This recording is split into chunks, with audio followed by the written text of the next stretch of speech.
How would you like to achieve the first million? And today we have Christine with us, and she went from less than zero to a seven-figure net worth starting at age of 50, thanks to real estate investing. Through her coaching courses, podcasts, and books, she loves sharing what she's learned to help other women exceed their expectation and create legacy. So, Christine, tell us, what are the 5 steps to make your first million? And it's never too late, right? Welcome to Unstoppable Podcast with Harry Sardinas, inspiring conversations with influential millionaires, investors, thought leaders, entrepreneurs who are making a massive difference with their innovative products and services, and sharing the challenges and wisdom of how they sold their first million. It's never too late. As a matter of fact, I think we learn a lot as we age. So that's I'm going with that anyway. You probably don't have to age to learn, but I did. So I think so. The first step, you have to be crystal clear on what you actually want. And then you have to be really honest with yourself, do a very deadly honest SWOT analysis on yourself and your skills and the things that make you really great and things that could be a weakness later on. And then align your passion with your goal. I know a lot of people start with passion, but I feel like if you don't really know what you want, that might be a mistake. And then find people who've done it, find people who've succeeded. And it doesn't have to be like that person's in the exact field. So find people who have done it, something that you need to learn, to be coached by, mentored by. And then I recommend reviewing your offering and then to keep saying, and yes, and like they do in improv comedy, just to get to really refine your idea and help it to differentiate itself from the marketplace. Step number 2, then step number 3. Oh, sorry, that was all 5 steps. Sorry. So can you Step recap? number 1, clear goals. Number 1, clear goals. Number 2, to do the SWOT analysis. Number 3, Number 3, to align your passion with your goals. Number 4 is to find people who've done it. And 5? And 5 is the yes and, to refine your offering. Very good. Thank you so much. And then we're talking never too late to make the first million. On this, we have interviewed 500 millionaires in this podcast. 1 out of 5 are real estate investors. Why do you think that that we have this rate? We interview entrepreneurs of all kinds, but 1 out of 5 are tech entrepreneurs, millionaires, and 1 out of 5 are real estate. Could be an indicator that real estate and tech are the most hot vehicles in this planet to become a millionaire, or not really? I think you can become a millionaire in other ways, but I've talked to a lot of people who want wealth, who are interested in wealth. And I feel that the thing about real estate is you've identified an asset, an income producing asset, and someone else is essentially paying for it, for you to have it. Your tenants are paying for you to have it. So that's to like, have if a bet that somebody else pay, right? right? Yeah. Sounds amazing. Yeah.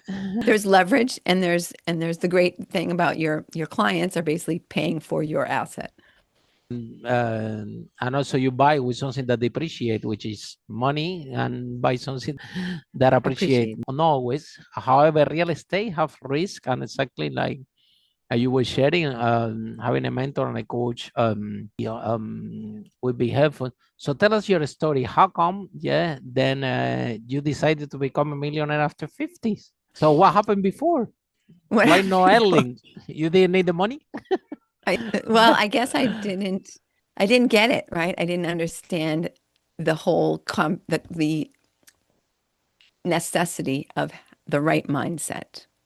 So prior to age 50, I thought that it was just going to like happen. I wasn't clear about what it meant to be rich. I didn't know how it would feel to have money. I didn't know how it would feel. It's just like, right, you get stuck in what's happening, and you get mired down in that not enough mindset. And until you can elevate yourself, regardless of your current situation, 100%. Until you can elevate yourself to a place where you can envision yourself with money and there are a lot of negative connotations that people hear throughout their life, right? Rich people, they're all stingy, 100%, greedy, mean, and 100%. right?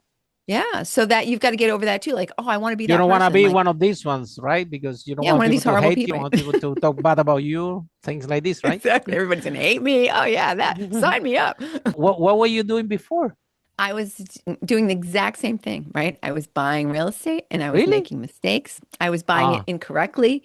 I was buying ah, it, right? I didn't very have a good. mentor because I Interesting. couldn't afford a mentor, right? So I would Mm-hmm, make mm-hmm. $100,000 mistakes Oh, all by myself. now we are talking very good. Oh, glad to Yeah. hear. Yeah. So you Yeah. were in the try and error business. I'm gonna figure out everything by myself, and I don't need anybody. Been there, done it. It's hard and it's expensive, and it's Yeah. exhausting. Yeah. I got lucky. Yeah, my first business was in real estate. We managed to sell over 5 million. I remember I was worse. Let me tell you why I was worse. I didn't even know what a mentor was.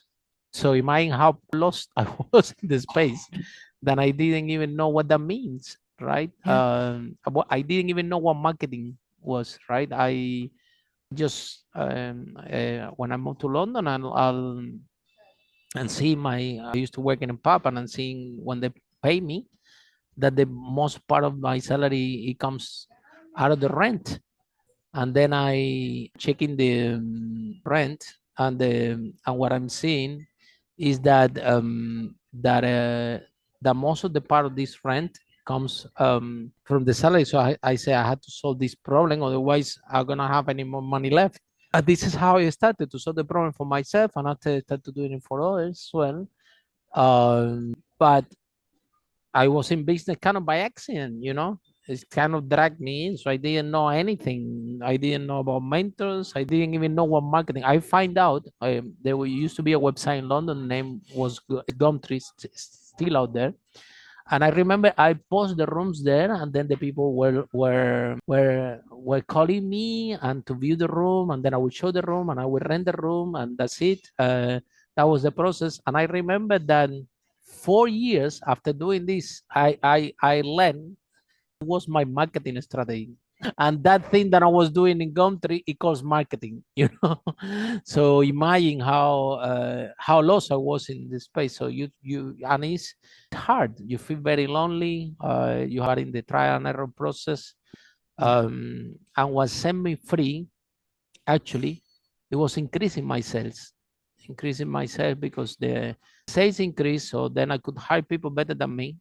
And because I had nothing to do, then I started to go to courses and I made the mastermind. And this is when I have the huge breakthrough. And something important is you start to find out who you really are and what do you really want, Yeah. right? But I got out of this also by accident.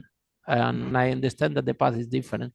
So I want to know more about, Christine, your struggles, okay? So I'm glad that you brought this up, that you were making mistakes in real estate, because I already have, yeah. And a lot of Yes. millionaires, real estate comes to this broadcast, and everybody sharing the same thing. Guys, yes, you can become really wealthy, but you really need to know what you're doing. Something goes wrong in property, we're talking Yeah. about a lot of money. Yeah. And you can lose your money, you can lose other people's money. And it's a game that you need how to do it. And look, Christine is sharing with us today, right? That she Yeah. became a millionaire after 50, but before she had been doing it for quite a while now. And some things didn't work out, and that's why it take longer. Nothing wrong with that, because you learn a lot. Yeah. Yeah. But tell us a little bit more about the mistakes and about that mindset, okay? That I don't need I can't afford a coach and I can't afford a mentor. I also was there. I couldn't afford it when I was 0 to 1. You know, I couldn't afford it. You know, I need to pay the salaries. I could Yeah. honestly, I could afford mentors and do the thing when I increase my sales. So you tell me what is the right moment to do this, or how you find the funds, or how you change in your mindset. After I realized that if I met before this and I separate some budget, would be get me faster where I want to be.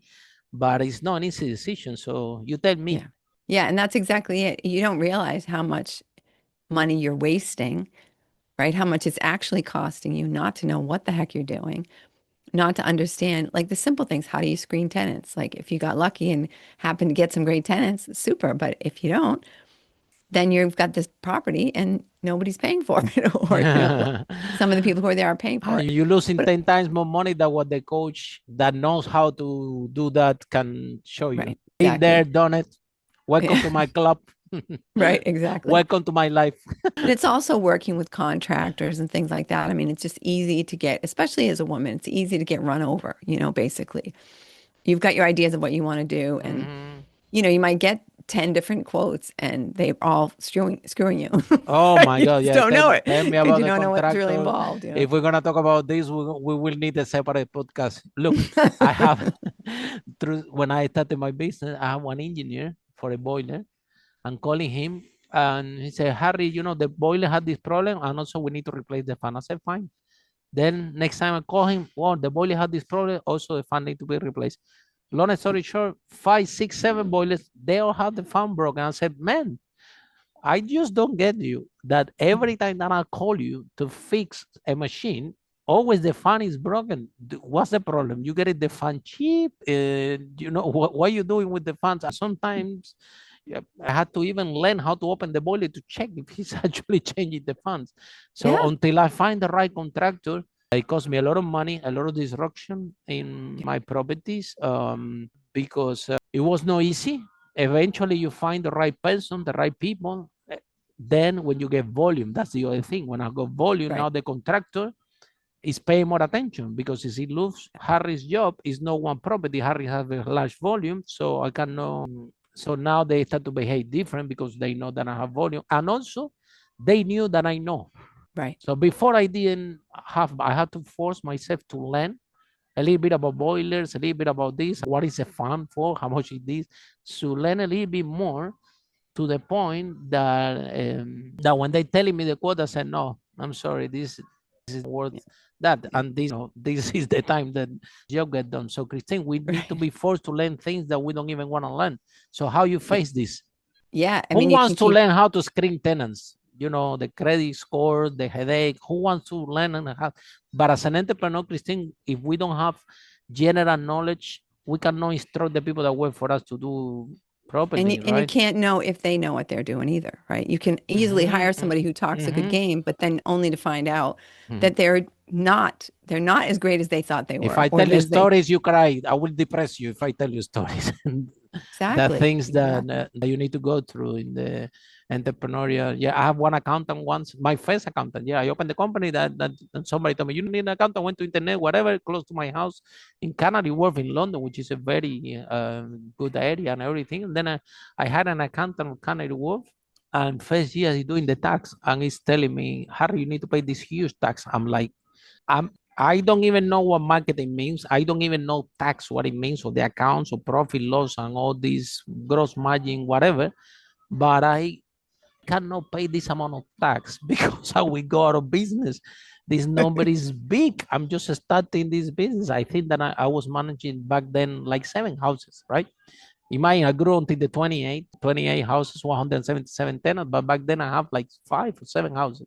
And the guys come to me with a huge number and I had to pay tax. Guess what happened, Christine? You know what he did? And he said, talking about certified accountant for Canary Wharf, things like this. Yeah. He put the deposits as sales. So they got, so he duplicating my income out of you see, you have to pay deposit and then rent, right? So no, he put all the deposit as sales. And how can I know? How can I know about accountant, about everything? How can I know that a deposit goes in a separate bracket? I didn't know, but then, however, what I knew is that it was impossible that me only with 7 houses, these guys give me, I'm an engineer, but it was common sense. I cannot have this operation of this size and have to pay that amount of taxes. How the rest of the people make money? Then this doesn't make sense. Exactly. And I thought real estate was supposed to be a tax shelter, and now I'm paying all these taxes. What's going on? Bottom line, I remember New Year's Eve, everybody celebrating, and I'm sitting learning how to be an accountant to go and explain to my accountant that he did make a mistake and no way that I can pay this tax. So hopefully, and then replacing the accountant, because this is what happened. You learn the mistake, that you happen. Same with the boiler engineer. You have to go and learn, and then you have to find that person. Then the new person that comes knows that you know. Right. And this is how you lead to start the people, but it's tough process and also expensive, Christine. So tell us about your and how you overcome those challenges. I knew some things about, probably I knew enough to be dangerous as far as construction and stuff goes. So I thought I could do a lot of things myself. And of course, that takes 50 times longer. And Mhm. If you you want to do it paint the wrong. room, tell me about it. Everybody say easy. No, paint the room. Go. You don't know what you're doing to paint the room because I've done it. It's so tiring. If you Yeah, don't know how to do it and you don't have the right equipment, oh my God. exactly. And you think, oh, I can do, anybody can paint a room. How long could that take? And then you don't realize like, oh, okay, I just missed that, first of that month. Now I'm going to miss the first of the next month. So I'm already missing more rent that I To could be rent. getting because I wanted to save $5, doing the room. So there were a lot of those kinds of things that, Sometimes, Christine, you cannot afford it because I've been there as well. yeah, Sometimes I had to do it because I have. At the beginning, you don't have. What are you going to do? right, exactly. But then you have, tenants who don't care that their, walls have Mhm. drips and. There you go. And then you have to become creative. Yeah. This is what I But will one use. thing that I did do, I realized that I was holding myself back because the places that I could afford to purchase at that time were all in like neighborhoods where I didn't feel comfortable. So I was sort of self-sabotaging because I didn't really want to buy a property in that neighborhood. And then I like had this revelation. Once I figured that out, I said, "Oh, you know what? I can buy a house in a vacation area." And the properties were less Mhm. expensive, and I put it on Airbnb, and it was like the smartest thing I ever did. So I was Oh like, my oh my God. God, Yeah. This is yeah, a it was great great. idea. And I got to, I mean, And then Airbnb, I when you love empty, you Airbnb. go there. Yeah. Yeah, it was a I think totally, I got this one as well. Yeah. This is a good, but great idea, actually. Yeah. You put an Airbnb, you get a very good rent. And on top of that, when it's empty, you go there and enjoy your own house on holiday. exactly right. Exactly right. And And the that's people it. who are your tenants are, they're there for a week and they're on vacation. They're not interested in calling you up every 5 minutes with Mm-hmm. some silly Mm-hmm. problem, right? Mm-hmm. So it's on both sides. And that kind of comes back to understanding what your own goals are and understanding what you are good at. And And because make you I happy. loved, yeah, and what makes you happy? I love decorating the places. I mean, that is like a There blast you for me. go. Like you There buy the you place, go. and set it up and thinking about, what people are experiencing the house. And that's a blast for me. And then I love, going to that place to visit it and make sure everything's fine and, staying there and, that's all a write off. And I was just like, oh, okay. So when you understand, like, I have goals to travel. Oh, how can I align that goal to travel with my Mm-hmm. goal to have lots of money? Right? Like, oh, hey, here's a way I can do that. So it's just that clarity, like, okay, hold on. Realizing that you're holding yourself back for some reason. And then again, being 100% honest about what you're actually good at and what you're not good at. Because I'm not really good with like tenants who don't pay, right? I'm not good at that. I don't like harping Nobody's on good people. with this. Yeah. So you can either hire someone, obviously, to beat them up, or not beat them up, obviously, but to No, keep beat calling them them and up. No, we cannot do that. It's not legal. to break their kneecaps. No, no, no, Say no. this in this podcast. But Yeah. to keep calling and saying, when are you going to pay? Yeah, We're going to follow do, you're going to, up. I This is can't be what you bothered with do. that. You're a grown up, pay Yeah. your rent or get the hell out, like, yeah. So knowing that I'm not good at that I don't love, that kind of confrontation and stuff like that. Like, oh, here, that opens the door to say, I want a completely different type of tenant. So, some of the houses, they're students, they're students, they don't care. They're going to move in, never call you, move out. Yeah. And the other people are the Airbnb people who just are there to have a good time. They're paid. You don't have to think anything about that kind of stuff. So, How to deal with tenants? This is a great topic. Yeah, and I think that in my experience, okay, number one, what we used to do, what we do is we make the house tenant bulletproof. What it means is, yeah, this is step number one. You see, yeah. in London we have based in London. In London we have a brand of Hoover. The name is Henry. So it have like a like eyes and a smile, and the Hoover is like this, a British brand. And those Hoovers, Henry, the boy, and Hetty, the girl, The tenants, they can kick out of the stairs, and the Hoover will go bum bum bum bum bum bum bum bum, bum until you connect it and works. You know what I mean? So we start to find products and to do things in the houses that they were bulletproof. I think this is important because sometimes we have our doing landing services or young people. Yeah, we didn't have problem paying the rent. They all always pay, right? Yeah. They didn't look too much out of the rooms or out of the things. They're they're a little bit distracted the party too much. So we need to solve this problem, finding products that they were good. These who that expensive, but guess what? We have those property for 12, 15 years with the same Hoover. So once we find out that the Hoover was strong, we put in all the houses. Yeah, exactly. And then we start to find products like the bed frames, like what type of mattress. We were doing things in terms of the drainage, processes to avoid that the houses get blocked in the constant basis, and better to rip off the thing and to make it brand new and strong so it never breaks again than trying to do a quick fix. And I think that the in the long term they have better experience, but took us a while to learn all this. To learn that you have a property. Now, if we're gonna have we're gonna take a property before we put anybody inside. We okay. What happened with the electrics? No, I remove it. We do the brand new electric, brand new electricity, brand new plumbing, brand new that bulletproof. Yeah. So like that, then you put the people in. That's it. You don't have a headache in 5-10 years. But we learn this because one the tenant is in and something need to be fixed is yeah. And also Christine, you are talking about the subject. What do you want? You passionate about property. For me, I started in property, to be honest, to make money. Yeah, that was the primary reason. A friend told me, "Look, you make money doing this," and I said, "Okay, I'm gonna do it." And then I was struggling. Then I read the book of Kiyosaki, and I said, "That's it. I'm gonna become a property guy, and I'm gonna make a lot of money."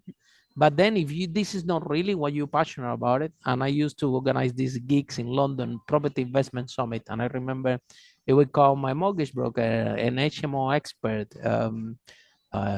people from Airbnb, or I will bring different experts to speak about property, and it was a lot of fun, and we did a lot of those gigs.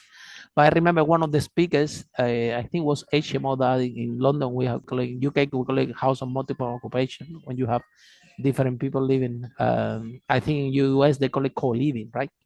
And the guy was called HMO Daddy. He used to be a professor, and now he owns like hundreds of these things, and a very wealthy guy. And he told me, Harry, look, if a tenant call you on Sunday at 1 a.m. to telling you that the boiler is broken and that you need to fix it right now, and you have to wake up the plumber and get it done because it's not gonna sleep cold, and you get upset about this call, you shouldn't be in the property business. And I have a big revelation. I said, well, I need to start to do something else apart from property.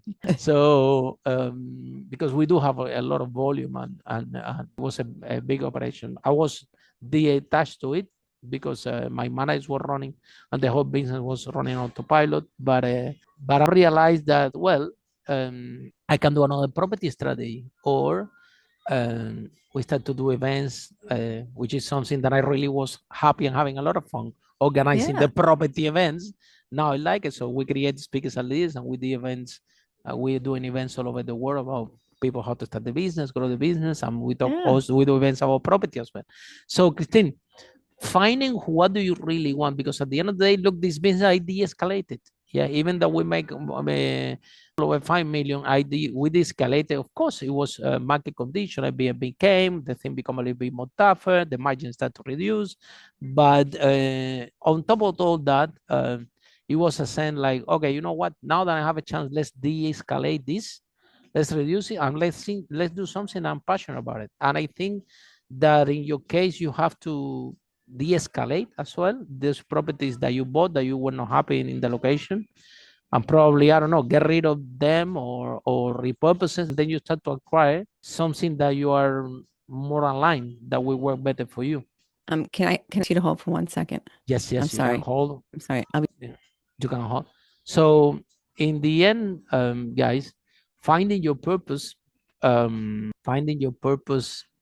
you really want to do, it's a journey that you discover yourself. And sometimes you think that you want one thing, and after something else happens. For example, I remember back in the day when I was young, I wanted to be a millionaire, and then I find out after I make the first million that it was not a big deal. That I was making a whole case. I want to make a million, and to be honest, it was not a big deal when that happened.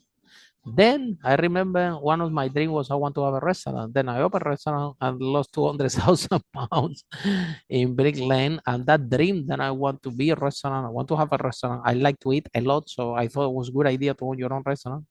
It still was a lot of fun, and and I ate a lot, and but the business did not work. And in that path to finding yourself, right? To find yourself, what do you really want and what do you really want to achieve. It's a process that you have to have a deeper conversation within yourself, and you because what you really want, hey Christine, what you really want at the beginning when you're young is not the same thing that you want after you go right. And I remember when I started business, I was sharing with them when I used to be a millionaire, and that's why you do this business, you make that million, but then you start to see, wow, you see, but the houses, whatever I'm doing, I'm not really doesn't light passionate you up. about it. And Right. then you start to, especially when things go bad, is when you realize, at least Christine, what you don't want. That's what happened to me.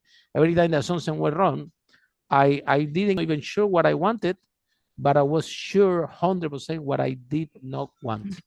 Yeah. Exactly. So how about you? Exactly. Well, that's where it's so vital. You know, it's exactly what you said. I want to be a millionaire. And I say to people, why? Not why, but like, okay, and what is it? What changes in your life when you're a millionaire? What do you want to happen? You know, what what are you going to do when I'm going to buy a Lamborghini. Oh, I'm going to do this, I'm going to do that. Okay. And the more you dig down and dig down and dig down, that's just some goal they pulled out of their backside. You know, it's not actually, it's what maybe somebody told them that they should want, right? When you achieve it, they buy the Lamborghini, they're empty. Exactly. You're like, okay, now I got $1 million bucks. So what, right? And you don't want a goal that leaves you saying, okay, I did it, now what, right? You really want a goal that, so I feel that like that's outlasts where you. well, you have to, it's an elevated conversation to say, like, when you start to think about what is money going to give you that you don't have today, what is your life going to be like? And I think a lot of it is like what you experience, like you're in a different room, you're meeting different people, you're having different conversations. Well, you don't actually, you can do that in another way and have that life, and then the money's just going to happen anyway, right? That becomes a byproduct of the life that you're loving and living, and right, everything that's happening to you, rather than saying, okay, okay, I did this thing where I, was mostly by myself, and I was, getting calls at 1 a.m. to fix a toilet, and this was happening, and my life really sucked, but I had $1 million. Like, that's not the right question. I actually coach kids at the Boys and Girls Club, young kids like 8 to 12-year-olds about entrepreneurship. And I hear that all the time. What do you want? I want to be rich. Okay, so what does rich look like? What are you going to do? That's why I got that, I want to buy a Lamborghini. I said, okay, what color? What is it? Like you just keep going down and down and down, and you realize that that's not really a goal. It's never it's money. This is the first thing that we learn down the line is exactly. you think It's that not your the money. goal is to make a million, but this money only amplify who you are, and until you don't find who you are, this money is just gonna be it's just paper that will send your bank account, or you can buy something that you don't even that you don't even appreciate that much. I think that we also figured out $1 million isn't really all that much money. Absolutely. Like, okay, that only took a half an hour to spend. Now what? Yeah. And have it, and then you purchase another house, you make a wrong decision, and whew, disappear. Yeah. The $1 million So was gone just as exactly, fast, it's right? not making it, but there is another subject to keep it, which is another topic podcast Yeah, that is as absolutely. simple as making it, how to make it sustainable. Yeah. What But we it's want also, change when times passes, but at the same time, there is always a core of who you are, yeah, and and right. and sometimes to find yourself, some decisions you make end up self-sabotaging, right? And I'm glad that you brought this up, right? Because you buy in these houses that you don't, probably the cash flow was good, probably was a good investment because they were cheap, they were below market value, and it's very attractive. Your mic is off. Your mic, Yeah, now yeah. it's fine. Sorry, Yeah. I Yeah, did it. so you buy below market value. Wow, they are cheap. This is gonna give me very good cash flow. But then there was no do, and then you thought about this, but then you put the tenant, they're not paying, and wow, Yeah, it wasn't not such a big cash flow. It's zero cash flow. They're not paying. What yeah. is that? Looks good on paper. Now what? Yeah. Now you have to and you try to do more of that thing because you want to make more money, and Yeah, it's not really you end up knowing self-sabotaging exactly. And yourself. you're very unhappy, right? Because you're things you don't want to do. So you've got stress, you've got anger, you've got resentment, you hate their jerks, and I have Anxiety. to go over there again and do this thing, right? So goals, if I had been clear about my goals, then that would never have even been on the table to think about buying something in an area where I don't even want to go after so. Mhm. Um, yeah, with the again some saying that, yeah, I'm aware of properties that they are in type of neighborhood and they produce a lot of cash flow and the tenants are good. Yeah, amazing. Yeah, so at least in London. Yeah, Yeah. so But the other thing that I think happens when you first start is that you are, I don't even know, like just trusting of people, right? If someone, whatever, they've got their sob story du jour of we are why lost. they We don't can't know pay what we're that month. doing. That's what happened when Yeah. we start. We just clearly don't know what Yeah. we're doing. Yeah. And it's not easy to learn because, again, number one, mentoring and coaching, but you go there. Then you go there, and then people go and find the mentor and the coach that is in Facebook that have a Lamborghini, so, which is probably your goal to have a Lamborghini, and now you have a mentor that is going to charge you a lot of money, is going to give you very little value to help you to achieve a property millionaire. For you to have the Lamborghini, the Lamborghini is not filling the mentor, it's not going to fulfill you either. and Right. and now the people pay a lot of money, then they get very little value, and now they don't trust in mentoring and coaching anymore. And this is a Right. big Right. That's problem the that we other have thing is in the choosing the right industry as person. well, to Yeah. rush to find their coach. And I think that someone that align with the values. One of my mentors, I have very good friend, right? They were very wealthy. He owns a lot of property in United States and in United Kingdom, but they live in big house, and they can afford anything. They were multi millionaires, but you wouldn't see them, like showing off, or Yeah. if he want to have a Rolls Royce, he can, easily. Yeah. But as investor, he thought Yeah. that, there was a lot of allocation for something that is not an asset, and he Yeah. preferred to have his normal car because he's an investor, and probably this is as well. So that's why I find I align with that mentor. I think that the mentor Yeah. that align your values, if you find a mentor that the values of that mentor have your own values, Yeah. and they think like you do, right? Then that could be a good match there. But Well, and definitely, that's what I was saying, when you're looking for that coach and mentor, it doesn't necessarily have to be somebody who's in that exact line of work, right? It's someone who, for when you're starting, like you said, you didn't know anything about marketing. So you could find a marketing mentor. And then you could find somebody who like help me pick good tenants. That might be a different person. And then you've got, what do I do now that I have this $1 million? What's the best way to keep it? What's the best way to invest it, whatever. So it's, and they aren't always paid mentors. You also end up just having conversations with people who are doing what you want to do, and you can just pick their brain and buy them lunch and right? It doesn't have to be a professional, arrangement that, a contractual arrangement that they're going to tell you stuff. It's just, you just learn to pick things up once you get into the right rooms, right? Once you get into the circles, if you will. So, Christine, tell us a little bit more about your properties, on how people can find you. Someone is in love out of this conversation, how people you, how this process works. Maybe some people already reach 50, they have the 401k and say, you know what, I want to become a millionaire like Christine. She become a millionaire finally at the age of 50. Yeah, so some people are sitting in a very good 401k and they want to be millionaires also. They want to buy properties that they can use also as holiday, which I can share, and I can tell you guys that this is a great idea. I know that is so good. I thought even myself of doing it. I travel a lot, and I've been thinking, if this thing keep going like this, I will buy several properties abroad and rather than stay in hotels Exactly. all the It's a time, write-off. I can stay in my own house. How about that? And the Exactly. rest of the time I rent it.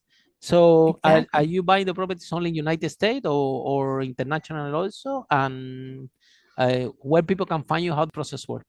So the easiest way to find me is just my website is chrismccarron.com. So imagine you'll put that in the show notes. It's just my name, chrismccarron.com, easy peasy. And from there, you can see the other things that I'm working on.